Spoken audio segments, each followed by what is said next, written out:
আমি একটু আমার তাহলে ব্যাকগ্রাউন্ডটা বলি। আমি খুবই একটা রাজনৈতিক দলের মেয়ে, মানে রাজনৈতিক প্রধান পরিবারের মেয়ে। আমার বাবা বহু বছর ধরে রাজনীতি করে, ৩০ বছর উপরে। তারপরে আমার বাবার চাচারা এবং দাদারা আপনার এমএলএ ছিল, এমপি ছিল। হ্যাঁ, কিন্তু আমি কখনো এই যে গতানুগতিক ধারার যে রাজনীতি, এটাতে কখনো ইন্টারেস্ট পাই না। কারণ আমি মনে আমার আমার একটা ব্যাকগ্রাউন্ড আছে, আমি বাইরে পড়ে এসেছি। তা আমরা ওখানে যে নাগরিক সেবা এবং নাগরিকদের জন্য যে সুযোগ সুবিধা দেখেছি, সেটা দেখে মনে হলো যে আমাদের দেশের রাজনীতিটা হলো পিছনে ফেরার রাজনীতি, যে কার বাবা কি করলেন আর কার স্বামী কি করলেন। কিন্তু নাগরিকদের যে অসুবিধা অসুবিধা নিয়ে কোনো কথা আমি দেখতাম না। যার কারণে এত একটা রাজনৈতিক ফ্যামিলি থেকে হয়েও আমি কিন্তু রাজনীতিতে আগ্রহী ছিলাম না, এবং কখনো আমি আমার কলেজ জীবন বলেন, বিশ্ববিদ্যালয় জীবন বলেন, মাস্টার্স কাজের মধ্যে কখনো রাজনীতিতে ইনভলভ ছিলাম না। তারপরে এবি পার্টি সাথে পরিচয়, এবং যখন আমি কথা বলতে বসলাম, দেখলাম যে যেই জিনিসগুলো আমরা সবসময় চিন্তা করতাম যে আমি একটা প্ল্যাটফর্ম পেলে এভাবে আমি চাই উন্নত করতে, ওভাবে আমি দেখতে চাই বাংলাদেশকে। আমার যে ড্রিম এবং অ্যাসপিরেশন, দেখলাম যে এবি পার্টিও সেরকম ড্রিম এবং অ্যাসপিরেশন দেখে। সেখান থেকে কিন্তু আমার মনে হয়েছে যে এই প্ল্যাটফর্মটাই পারবে আমার মতো যারা একটু ডিফারেন্ট চিন্তা করে, বাংলাদেশকে সবার আগে রাখে। আমার তো একটা ফ্লারিশিং ক্যারিয়ার ছিল বিদেশে, আমি লন্ডনে পড়াশোনা করেছি, ওখানে ভালো রেজাল্ট করেছি, ভালো জবও পেয়েছিলাম, কিন্তু আমরা সেখানে রেখে চলে এসেছি বাংলাদেশে। কারণ আমার কাছে ছিল আমার জন্মভূমিতে আমি দুটো ভাত খেয়েও আমার সবচেয়ে শান্তি, কারণ আমি এখানে ফার্স্ট ক্লাস সিটিজেন। আর অন্য দেশে, তৃতীয় কোনো দেশে যেখানে আমি একজন থার্ড ক্লাস সিটিজেন হিসেবে থাকতে চাই না, অনেক বিত্ত বৈভবের মধ্যেও। তো সেখানে চলে আসা, এবং দেখলাম যে এবি পার্টি এখানকারই ডিফারেন্ট, যে তারা চায় ফিউচার জেনারেশনের জন্য বাংলাদেশটাকেই একটা ফার্স্ট ওয়ার্ল্ড কান্ট্রি বানিয়ে দিতে চায়। তো সেই জায়গা থেকেই আমার এবি পার্টি করা।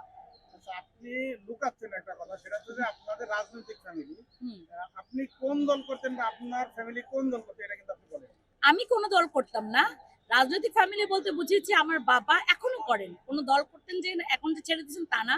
আমার বাবা বিএনপির রাজনীতি করেন, কিন্তু আমি করিনি, কারণ আমি মনে হয়েছে আমার বিএনপির যে জায়গা অথবা আওয়ামী লীগের যে রাজনীতি, সেটার সাথে আমার ধ্যান ধারণা মিলে না। উনি একজন অ্যাডাল্ট, আমি একজন অ্যাডাল্ট, আমাদের নিজস্ব একটা চিন্তা শক্তি আছে। ওনার চিন্তা শক্তি থেকে উনি কিন্তু এখনো বিএনপি করেন। আচ্ছা, আপনি বিএনপি এবং এবি পার্টির মধ্যে কি পার্থক্য পাচ্ছেন, যে আপনি বিএনপি বাদ দিয়ে আপনার আপনি এখনো বিএনপি করতে চাচ্ছেন, আপনি বিএনপি বাদ দিয়ে এবি পার্টি গ্রহণ করলেন, এই দুটোর মধ্যে কি পার্থক্য পাচ্ছেন? বিএনপি এখন অনেক পরিবর্তনের কথা বলছে, কিন্তু যখন 6 বছর আগে কিন্তু এই পরিবর্তনের কথাগুলো আমরা শুনিনি। তখন এই যে আমরা যে পরিবর্তনগুলো দেখতে চাই, এবং যেই প্ল্যাটফর্মটা, ধরেন আমি বিএনপিতে গেলাম, আমি একটা পরিবর্তনের কথা বললে আমাকে কতটুকু প্ল্যাটফর্ম দেওয়া হতো আপনারাই বলেন। কিন্তু আমাকে এবি পার্টি থেকে সেই প্ল্যাটফর্মটা কিন্তু দেওয়া হবে। আমি যে পরিবর্তনের কথাটা বলতে চাই, সেই প্ল্যাটফর্মটা হলো প্রপার প্ল্যাটফর্ম, আমি মনে করি এবি পার্টি। আমি বিএনপিকে খারাপ বলবো না, কিন্তু আমার প্রপার প্ল্যাটফর্ম এবি পার্টি। সামনে কোন দল বাংলাদেশের ক্ষমতায় আসলে বাংলাদেশ একটি দুর্নীতি এবং চাঁদামুক্ত দেশ হবে বলে আপনি বিশ্বাস করেন? এটা তো আসলে আগে থেকে, মানে ভবিষ্যৎ বলা যায় না, বিকজ আমরা তো ছাত্রদের উপরে আমাদের প্রচন্ড আশা ছিল। সেখানে আমরা দেখতে পাচ্ছি তারাও কিন্তু এখন ক্ষমতার বলয়ে ঢুকে অনেকে কিন্তু পা পিছলে যাচ্ছে। সুতরাং আমি কিন্তু এখন কিন্তু ভবিষ্যৎবাণী করতে পারবো না যে এই দল আসলেই যে একদম দুর্নীতি এবং চাঁদামুক্ত বাংলাদেশ গড়ে তুলবে। এটা আমাদের দুর্নীতি এবং চাঁদাটা আসলে আমাদের একটা সামাজিক সমস্যা। এইটা সব দল মিলে আমাদেরকে একসাথে বসে এই জায়গায় আমাদের ঐক্যটা হইতে হবে, যে আমরা বাংলাদেশ থেকে করাপশন বিদায় করব। তো ওই জায়গায় ঐক্য না করলে আপনি কোনো একটা পার্টিকুলার দল এসে কিছুই করতে পারবে না, এটা আমি বিশ্বাস করি।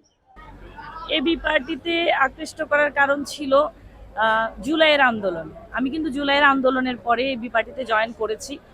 যেভাবে অ্যাক্টিভভাবে আমাদের নেতারা যেভাবে রাস্তায় নেমেছে, আমার কাছে মনে হয়নি যে এতটা সাহস দেখিয়ে কেউ, আপনি জানেন হয়তো আমাদের অনেক নেতারা কিন্তু গুলিবিদ্ধ হয়েছিল। হ্যাঁ, কিন্তু এভাবে কিন্তু এতটা সিনিয়র নেতারা কখনো রাজনীতিতে সাহস করে নামেনি যেভাবে আমাদের এবি পার্টির নেতারা নেমেছেন। দেন হচ্ছে আমি উইলিংলি এবি পার্টিতে জয়েন করেছি 5ই আগস্টের পরে। কারণ হচ্ছে নেতাদের যে স্যাক্রিফাইস, এটা আমাকে খুব বেশি ইয়ে করেছে।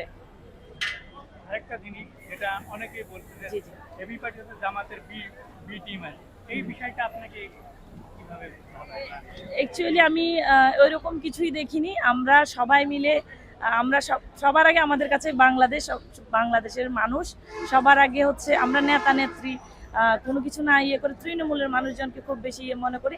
আমরা কারো মানে ইয়ে না, কারো প্রতিদ্বন্দ্বী মনে করি না। আমরা মনে করি সবার আগে আমাদের দেশের মানুষজন, সাধারণ মানুষকে নিয়ে চিন্তা করে এবি পার্টির সাথে জামাতের কোনো কনফ্লিক্ট নেই, এটা মানুষের একটা ধারণা। মানুষ মনে করছে যে মানে এবি পার্টির সাথে হয়তো জামাতের একটা কনফ্লিক্ট আছে। আমি দেখেছি গত কয়েকদিনে অনেকে অনেক কিছু লেখালেখি করেছে কেন জামাতের লোকজনকে ইয়ে করা হয়নি।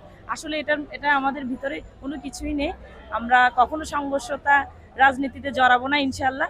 আমরা সাধারণ মানুষদেরকে নিয়ে এগিয়ে যাব।